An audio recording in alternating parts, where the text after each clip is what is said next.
नमस्कार, मैं संजय भाटी आज अपने पैतृक गांव कैलाशपुर में हूं। मैं दिखाना चाहता हूं ये हमारे शमशान घाट की ओर जाने वाला रास्ता है और यहां हमारे गांव के युवा खड़े हैं जो अभी बताएंगे कि क्या क्या समस्याएं आ रही हैं और इन युवाओं के द्वारा इस रास्ते को बनवाने के लिए कितने प्रयास किए गए हैं।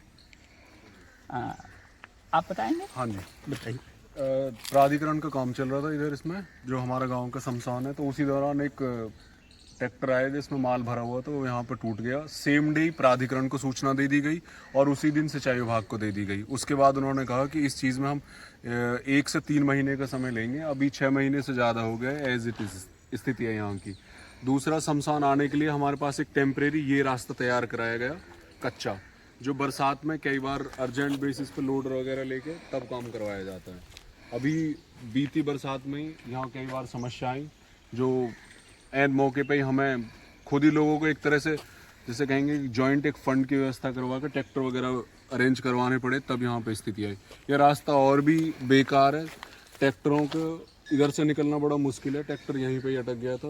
दोनों तरफ मिट्टी की कमी के कारण ये रास्ता ऊंचा है और इसकी सूचना प्राधिकरण के अधिकारियों को सर्वे द्वारा दी गई है। ऐसे नहीं वर्बली बता दिया गया। मैं खुद भी आए हैं, जब शमशान में काम हुआ तो दोनों चीज़ें उन्होंने बताई गई थी इस तरफ की।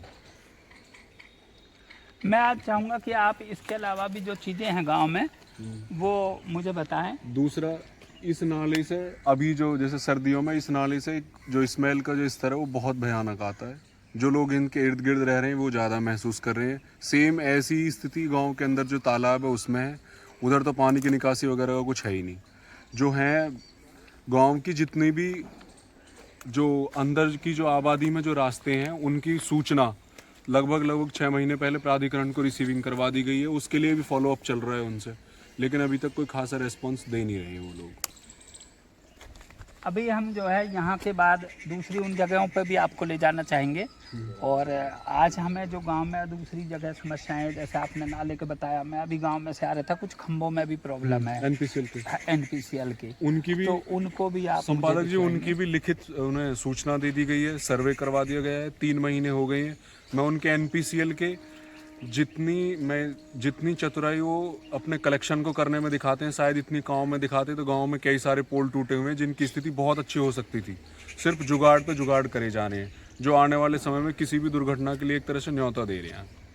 तो मैं चाहूँगा कि आप मुझे उन खंभों को भी दिखवा दें। ठीक है। अब हम चलते हैं गांव की तरफ, गांव में खंभों को देखेंगे। हम यहाँ देख रहे हैं कि ये 2 खंभे आपस में बांध रखे हैं और ये एक खंभा शायद टूटा हुआ है, दूसरा खंभा उसे बांध रखा है। तो मैं जानना चाहूँगा गांव के कुछ युवा हैं, इनसे क्या वजह है भैया? इनकी सूचना एनपीसीएल को 1 साल से पहले दी हुई है। ये आरसीसी भी दोबारा पड़ गई थी। जो टूटा हुआ है इसी में पेस्ट करके एक तरह से चिपका के और ऊपर से सपोर्ट बांध दी गई। ऐसे ही गांव में 4 से 5 पोल है। थोड़ा आगे जाओगे इस साइड में वो टूटे हुए हैं, वहाँ पे कभी भी की एक तरह से समझ लो कि आने वाले समय में किसी दुर्घटना के लिए आमंत्रित या न्योता दे रहे हैं बार बार। इन सारी सूचनाओं को उन्हें लिखित में भी दे दिया गया है। सर्वे टीम आती है, चली जाती है, लेकिन ग्राउंड पे स्थिति जस की तस है। और कहाँ है इसी में ये जस्ट आ गई है।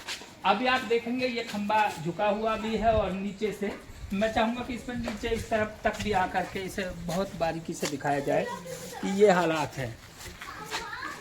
इसके अलावा और भी कुछ ऐसे खंभे हैं? 2 पोल और हैं जो घर में टूटे हुए हैं, लेकिन उनकी सूचना उन्हें डिपार्टमेंट को दे दी गई है, लेकिन एनपीसीएल अभी तक इन पर कोई कार्रवाई करने की इच्छुक नहीं है।